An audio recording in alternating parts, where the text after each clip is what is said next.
Hello and welcome to the Global Church Project. I'm Graham Hill. Lamin Sanneh was born in the Gambia.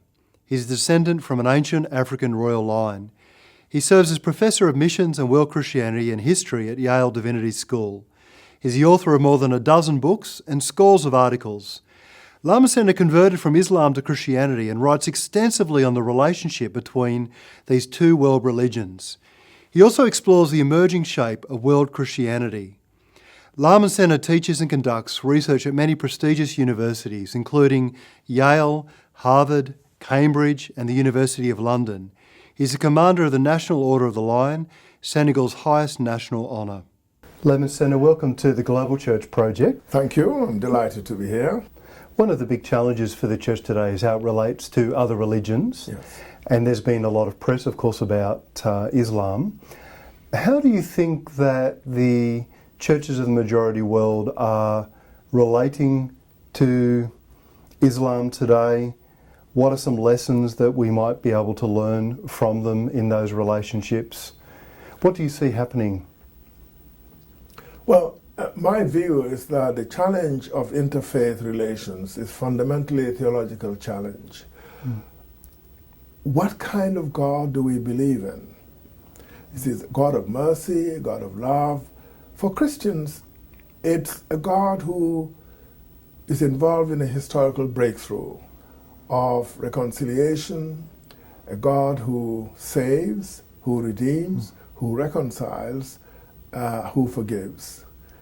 And to pursue the mission of this God requires Christians to be in faithful and positive engagement with Muslims across the interfaith divide.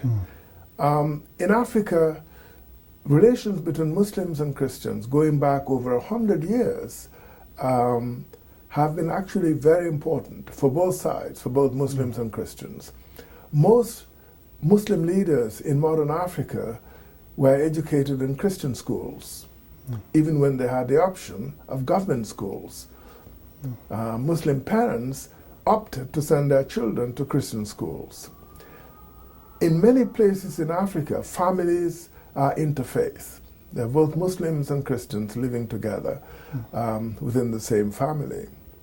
I think the political challenge for Islam is how to be religious without demanding a role for government or the state in promoting and advancing religious claims.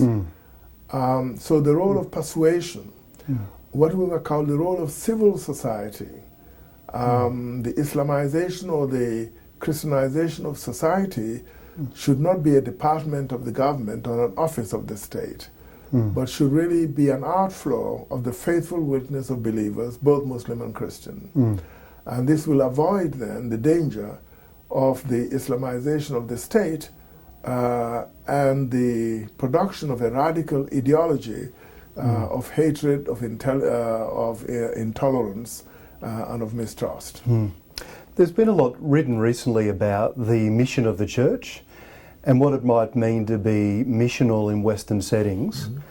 I'm really interested in what the churches of the majority world, the churches of Africa, can help us understand about what is the mission of the church and how does the church pursue that mission. Do you have any thoughts about that? Well, in my view, the mission of the church is to bear witness to Christ. And in bearing witness to Christ, to deal with the challenges we face in alternative forms of identity that are quite destructive because they are divisive, including sometimes religious identities. But the mission of Christ is to overcome these divisions and to bring healing and hope, generosity and honor to the God who Christians know through Christ. And I think that religious core is absolutely fundamental to the identity and the credibility of the church as a divine institution. Lamin Sanneh, thank you for joining us at the Global Church Project. Thank you for inviting me to speak on it. You've just watched an abridged version of this interview. For the full interview, plus resources for churches and colleges and universities, please visit www.theglobalchurchproject.com. I look forward to your company next time. From me, goodbye.